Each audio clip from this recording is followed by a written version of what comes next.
പോലീസിനോട് ഞങ്ങൾ പറയാണ്, ഞങ്ങൾ അങ്ങനെ സമരത്തിന് പോകുമ്പോ ഈ തുരുമ്പ് പിടിച്ച 2 ബാരിക്കേഡൊന്നും മതിയാവില്ല. ആ 2 ബാരിക്കേഡൊന്നും മതിയാവില്ല. ഇനി സംവിധാനമൊക്കെ ഒന്ന് നിങ്ങൾ മെച്ചപ്പെടുത്തേണ്ടി വരും. കാരണം SFIയെ സംബന്ധിച്ചിടത്തോളം ഈ സമരകാലമാണ്. കഴിഞ്ഞ 10 വർഷക്കാലം കേരളത്തിൽ ഉണ്ടായതുപോലെ ഒരു വിദ്യാഭ്യാസ മേഖല ഇനിയുള്ള 5 വർഷക്കാലം നമ്മൾ പ്രതീക്ഷിക്കുന്നില്ല. ഈ 15-ാം തീയതി SSLCന്റെ റിസൾട്ട് വരേണ്ട സമയമാണ്.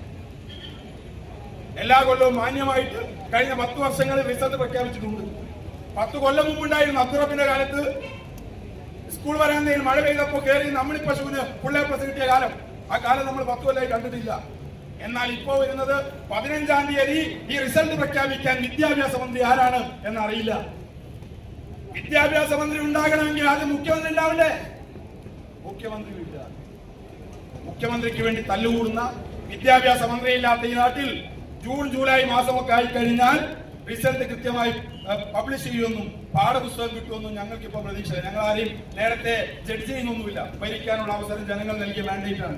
അത് ഭംഗിയായി നടക്കണമെന്ന് തന്നെ ഞങ്ങൾ ആഗ്രഹിക്കുകയാണ്. പക്ഷെ ഇപ്പോഴാണ് പോകുന്നതെങ്കിൽ 10 ദിവസമായിട്ടും മുഖ്യമന്ത്രിയെ പോലും പ്രദാനം ചെയ്യാൻ പറ്റാത്ത ഒരു സംവിധാനത്തിന് പാഠപുസ്തകം പോലും കിട്ടാത്ത സ്ഥിതി വരും. അങ്ങനെയൊക്കെ വരുമ്പോ ഞങ്ങൾ ശക്തമായ സമരത്തിലേക്ക് പോകുന്ന നാളുകൾ ഉണ്ടാകും.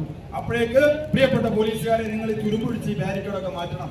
ഉന്തിത്തള്ളി അകത്ത് കയറിയിട്ട് പിന്നെ PDPP വകുപ്പെടുത്തിട്ട് കൂട്ടിക്കളയാം എന്നൊന്നും കരുതി കാത്തു നിൽക്കണ്ട. തടയാനുള്ള സംവിധാനം നിങ്ങൾ ഉണ്ടാക്കിക്കോ. നിങ്ങളെ ഭേദിക്കാനുള്ള സംവിധാനം ഞങ്ങൾ ഉണ്ടാക്കും.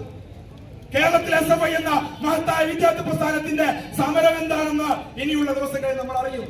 കഴിഞ്ഞ 10 വർഷക്കാലങ്ങളിൽ കേന്ദ്ര സർക്കാരിന്റെ തെറ്റായ വിദ്യാഭ്യാസ നയങ്ങൾക്കെതിരെ, NEPയുടെ വർഗീയവൽക്കരണത്തിനും കാവ്യവൽക്കരണത്തിനുമെതിരെ, ഗവർണർമാരുടെ തിട്ടൂരങ്ങൾക്കെതിരെ സമരം നടത്തിയിരുന്ന വിദ്യാർത്ഥി സംഘടനയായ ഞങ്ങൾ ആ സമരം തുടരുന്നതോടൊപ്പം തന്നെ വലിയ സമരങ്ങളിലേക്ക് കേരളക്കരയിലും എടുത്തു ചാടേണ്ടി വരുമെന്നുള്ള ബോധ്യത്തിലാണ് ഞങ്ങൾ നിൽക്കുന്നത്.